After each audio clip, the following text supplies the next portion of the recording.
2026ஆம் ஆண்டு கடகராசி என்பது கவனமாக இருக்கணும் அப்படின்னா, குடும்ப உறவுகள் சார்ந்த விஷயத்தில் கவனமாக இருக்கணும். மெயினாக நிறைய குடும்பத்தில் சண்டை சச்சரவு வருவதற்கான வாய்ப்பு இருக்குது. கணவன் மனைவி ஏதாவது தேவையில்லாத பேச்சு பேசி கஷ்டப்படலாம், பிரியலாம், அந்த மாதிரி சூழ்நிலைகள் இருக்குது. அதேமாதிரி குடும்ப உறுப்பினர் அப்பா அம்மா கிட்ட சண்டை போட வேண்டிய சூழ்நிலை வரும். அண்ணன் தம்பிக்கிட்ட சண்டை போட வேண்டிய சூழ்நிலை வரும். இது எல்லாமே இவர் நல்லவராக தான் இருப்பார். அங்கே எதிர்க்க இருக்கக்கூடிய நபர்னால் இவர் தேவையில்லாத கோவப்பட்டு ஏதாவது ஒரு வார்த்தையை விட்டுருவார்.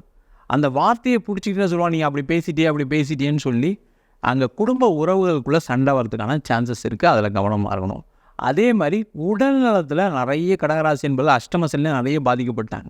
நிறைய பேருக்கு விபத்து நடந்திருக்கு, ஆப்ரேஷன் நடந்திருக்கு, இந்த மாதிரி பிரச்சனைலாம் இருக்குது. அதை என்ன பண்ணிட்டாங்கன்னா, இப்போ ஓரளவுக்கு நல்லா இருக்கும் அப்படின்னு மாத்திரை சாப்பிட்றதெல்லாம் கம்மி பண்ணிட்டாங்க. நிறைய பேர் ட்ரீட்மெண்ட் எடுக்கிறத கம்மி பண்ணிட்டாங்க, டெஸ்ட் எடுக்கிறத நிப்பாட்டிட்டாங்க. அந்த மாதிரி இல்லாமல் இந்த வருஷம் கொஞ்சம் கேர்ஃபுல்லாக, ஏற்கனவே எப்படி உடம்பு ஏதாவது பாதிப்பு இருக்குது அப்படின்னா ரெகுலரான ட்ரீட்மெண்ட் எடுத்துக்கணும், கேர் எடுத்துக்கணும், மாத்திரையை கரெக்டாக கண்டினியூ பண்ணணும். இந்த மாதிரி இருந்தாங்கன்னா இவங்களுக்கு உடல் ரீதியான பாதிப்புகள் இருக்காது. இந்த 2 விஷயத்தில் இவங்க 2026ஆம் ஆண்டு கண்டிப்பாக கேர்ஃபுல்லாக இருக்கணும். அது எந்த டவுட்டுமே கிடையாது.